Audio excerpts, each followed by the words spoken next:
Hello viewers, আসসালামু আলাইকুম। আমি আজকে যে ভিডিওটি নিয়ে আসছি সেটি হচ্ছে মিৎসুবিশি 110 এম্পিয়ারের একটি ম্যাগনেটিক কন্ডাক্টর। এই কন্ডাক্টরের কয়েল নষ্ট হয়ে গেছে এবং কয়েলটা কিভাবে রিপেয়ার করতে হবে ফার্স্ট টু লাস্ট সম্পূর্ণ ভিডিওর মধ্যে আমি তুলে ধরবো। প্রথমে আমি কয়েলটি পরীক্ষা করে নিলাম, কিন্তু কয়েল কাজ করে না।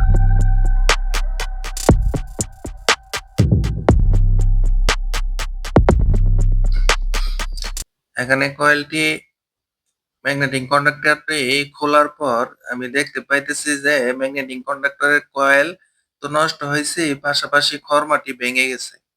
এরপরও আমি এটাকে রিপেয়ার করব এবং কয়েলটি পুনরায় বাধাই করব। সেই প্রসেসটি আমি এই সম্পূর্ণ ভিডিওর মধ্যে তুলে ধরব।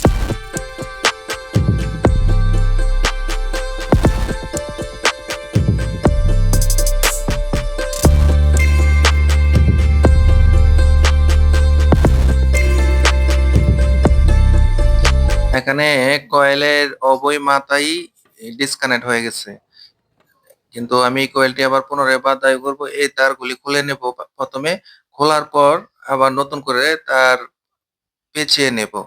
আমি যদি নতুন তার বসাইতে যাই সেক্ষেত্রে আমার 100 গ্রাম ওয়্যারের প্রয়োজন হবে, 100 গ্রাম কপার ওয়্যারের প্রয়োজন হবে এবং ওয়্যার নাম্বার হবে 35 নম্বর ওয়্যার।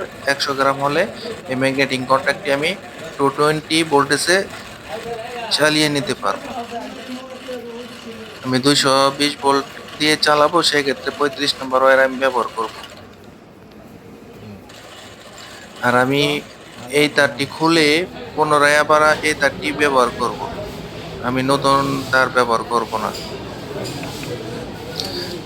খরমার যে অংশটি ভেঙে গেছে সেই অংশটি আমি সুপার গ্লু আঠা দিয়ে জয়েন করে নিতেছি।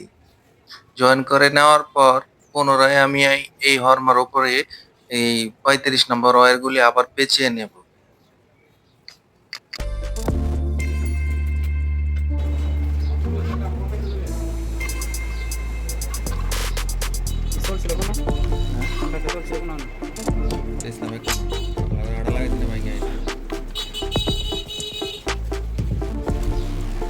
চলে না